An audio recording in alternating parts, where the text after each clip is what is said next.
Hello, friends and followers. Well, here's a project that's been sitting around for a while. This is a Morse code key that I bought off eBay probably a year ago or something. And I really just wanted it to key up my transmitter because I'm terrible at Morse code. Well, maybe I'm not so bad. I did pass the extra class license, which I think was 20 words a minute listening. And I can still transmit Morse code. Maybe I'll get back into it a bit. But anyway, I thought this old Morse code key was interesting. So I picked it up. It doesn't really...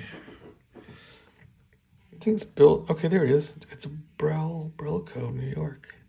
Yeah, this thing is built like a tank. And they had some really old wire and a nice...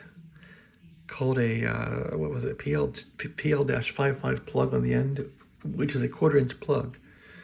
But the wire was all rotted. So anyway, I got to fixing this thing a couple of days ago and I thought, well, the wire's rotted. So ordered some more wire from eBay. The best Chinese wire possible. And anyway, 10 bucks for that wire. And it's 2-conductor. I can't say it's round like the period wire was. And they had a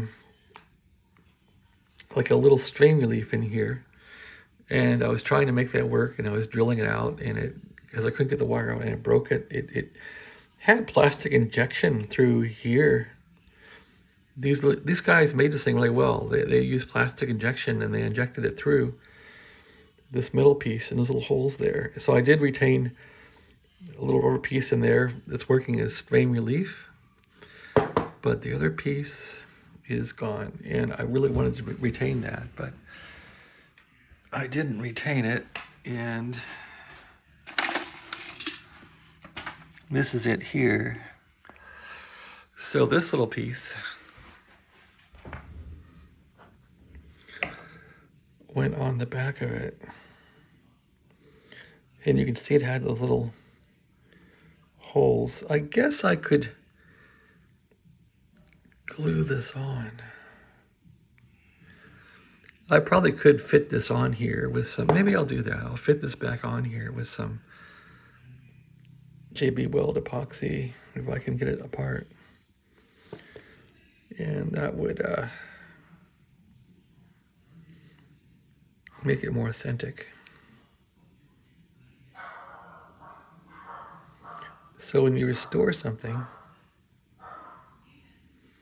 you want to get it as close as possible to what it was. So I ordered a new brass military 1/4 inch plug for the bottom of it to plug into the radio. So I finally got the big transmitter flipped over and there it sits. There's all the radios. I haven't had much time to work on it today. Anyway, probably clean this thing up and put it back on the bottom here. Kind of goes like that. Did it go like that or like this? Now that I didn't pay attention to. It's kind of cooler like that. It would go like this because if it's further back, you want this to support the keying action. So that's how it would go. And then you put this little guy on here.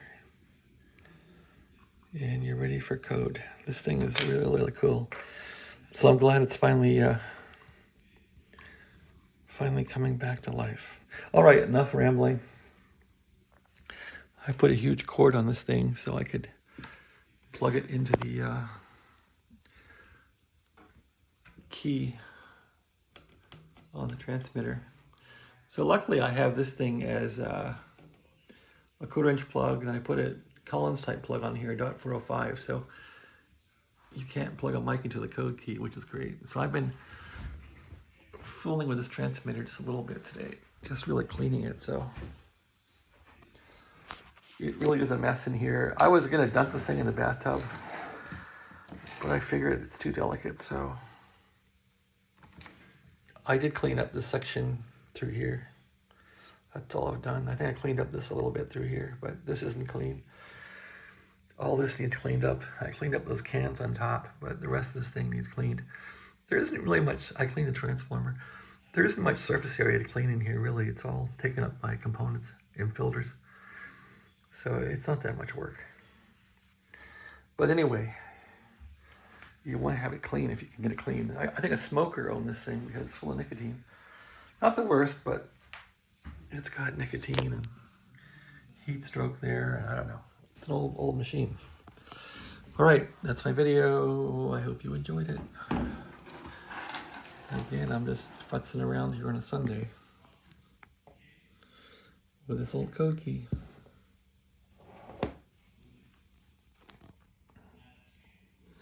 Thanks for watching.